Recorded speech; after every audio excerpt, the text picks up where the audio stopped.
नमस्कार पशुपालक भाइयों, आप सभी का स्वागत है हमारे YouTube channel Priyanka Dinu dairy farm में।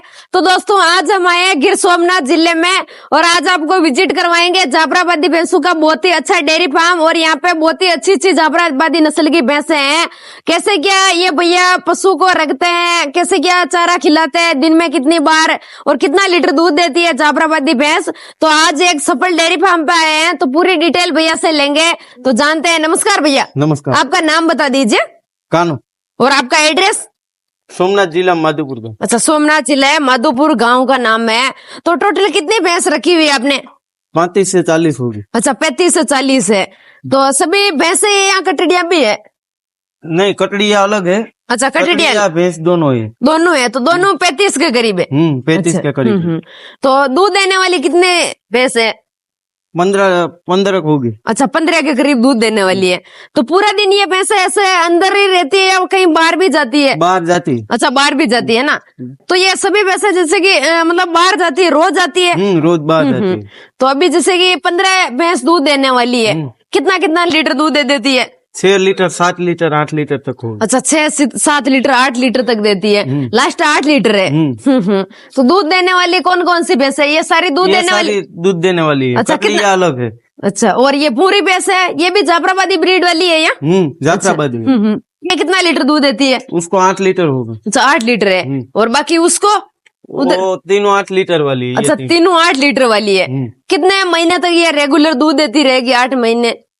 वो जब तक 8 महीने का उसको गाभ हो जाता है तब तक दूध देती रहेगी। अच्छा, 8 महीने का गैप हो जाता है तब तक दूध देती रहती है ना।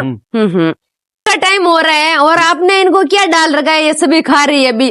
वो गन्ना डाल रखा है। अच्छा, गन्ना डाल रखा है। तो गन्ना पूरा खा लेती है ये? पूरा खा लेती। अच्छा, कटिंग नहीं करते। जैसे ही खेत से लाते हो यहाँ पे डाल देते हो, मतलब बिना कटिंग किए हुए पूरा खा लेती है? बिना कटिंग में। थोड़ा बहुत मतलब झूठा वगैरह कुछ नहीं रखती है? कुछ रहता नहीं। अच्छा, तो दोस्तों यहाँ पे गन्ना खिलाया जाता है पूरा बिना कटिंग किए हुए। जवार भी पूरी डालते हैं? पूरी डाल देते। अच्छा, और इसके अलावा कौन सा चारा डालते हो आप? लीला घास होता है। हाँ, जुआर होती है। अच्छा, गन्ना होता पूरे दिन में कितनी बार चारा डालते हो? 4 बार। 4 बार चारा डालते हो। और फीड में दाने में क्या क्या खिलाते हो?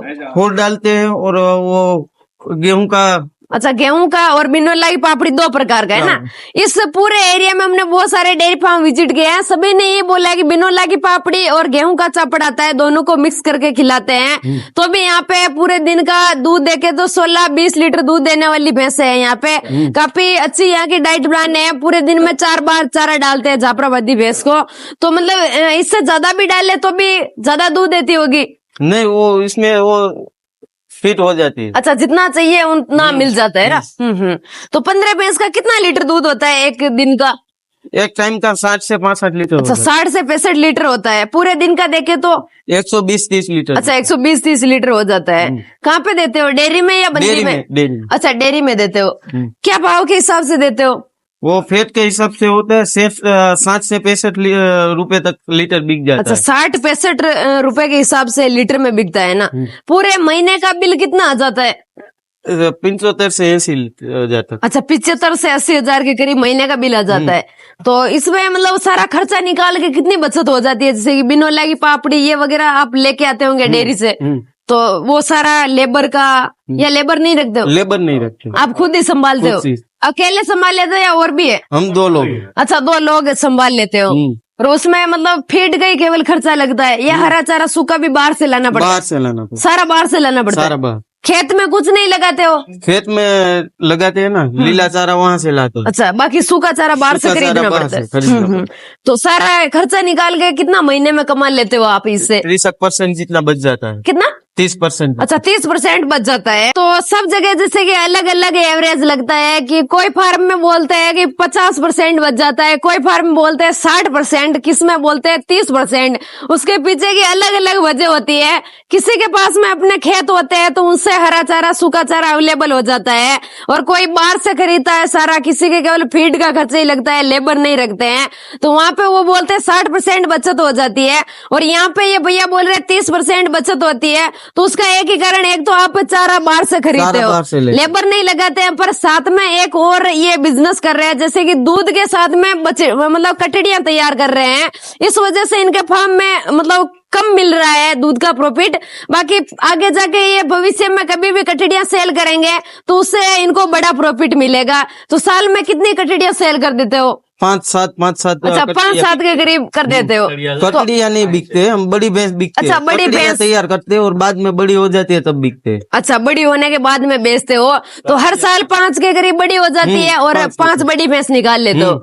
तो कैसे क्या प्राइस में सेल करते हो आप? वो जैसी भैंस कोई अच्छी हो तो 1.5 लाख 2 लाख। अच्छा, उस हिसाब से। तो ये जाफराबादी ब्रीड है। आपके इधर के एरिया के बारे में बात करें तो कितने में बिक जाती है? जैसे कि अच्छी भैंस होती है, मीडियम होती है, कितने मतलब लाख से ऊपर ही बिकती है, कम में भी मिल जाती है? कम में भी मिल जाती है। कितने हजार से मिलना स्टार्ट हो जाती है लास्ट नीचे प्राइस देके? तो 70,000 से मिल जाती है। इससे कम में नहीं मिलती है इससे ना? कम में नहीं मिलती। 70,000 में स्टार्टिंग मिल जाती है इधर, और ज्यादा अच्छी ब्रीड होती है तो वो 2-2.5 लाख तक। 2-2.5 लाख 3 लाख तक बिकती है। अच्छा, 3 लाख तक भी बिकती है। तो आप सेल करते हो तो ज्यादातर मतलब जैसी भैंस होती है वो आप, जैसे कि 5 में से अलग अलग होती है, कोई मीडियम होती है, कोई बड़ी होती है। तो कोई भी भाई, जैसे कि वीडियो में बहुत सारे भाई कमेंट करते हैं कि हमें लेनी है, कोई आम पशुपालक भाई हो उससे लेनी है, डेयरी की भैंस हो तो आप सेल करते हो तो आपके कॉन्टेक्ट नंबर एक बार बोल दीजिए। किसी को भी खरीदनी होगी अगर तो वो खरीद सकता है आपसे, या इधर लोकल किसान को ही देते हो? नहीं, यहाँ से हमारे लोकल किसान भी ले जाते हैं। हाँ, हाँ। और अभी नहीं बिकते, हम जिस टाइम भैंस बच्चा देती है उस टाइम तभी बेचते हैं ना।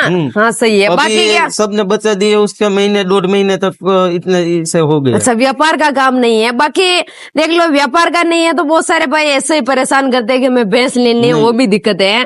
पर साल में एक बार ही बेचते हैं जब भैंस ताजा जनी हुई होती है, तब है ना। तो टोटल सालाना उससे कितने कमाई हो जाती है पशु सेल से? 7 लाख जितनी हो जाती है। अच्छा, 7 लाख के करीब हो जाती है कमाई, है ना।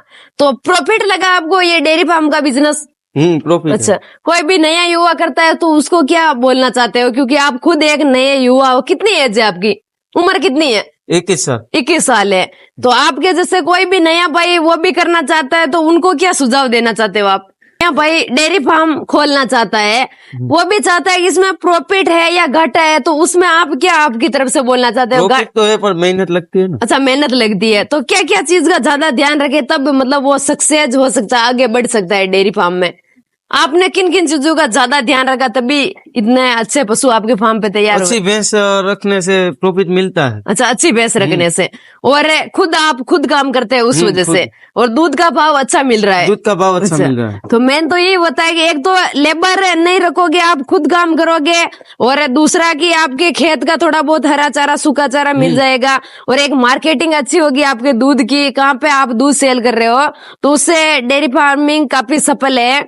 तो काफी अच्छी बचत हो रही है। 30% दूध सेल से कमा रहे हैं भैया, और बाकी सालाना 7 लाख के करीब पशु सेल करके कमा लेते हैं। तो दोस्तों, कटड़ियां यहाँ पे देख सकते हो आप, इस फार्म पे कटड़ियां भी साथ में तैयार कर रहे हैं। बहुत ही अच्छी अच्छी छोटी छोटी कटड़ियां हैं, देख लो, भूरी है, ये काली वाली है, सभी 7-8 के करीब भी ये कटड़ियां हैं, और बड़ी बड़ी कटड़ियां भी है। तो ऐसे बहुत ही अच्छा काम है भैया का। तो दोस्तों, बहुत ही अच्छा लगा भैया आपसे मिलके और आपका फार्म विजिट करके, आपकी मेहनत देख के। तो आपका बहुत बहुत धन्यवाद जो आप समय निकाल के हमारे चैनल पे आए। और आज का वीडियो यहीं पे एंड करते हैं, मिलते हैं अगले वीडियो में।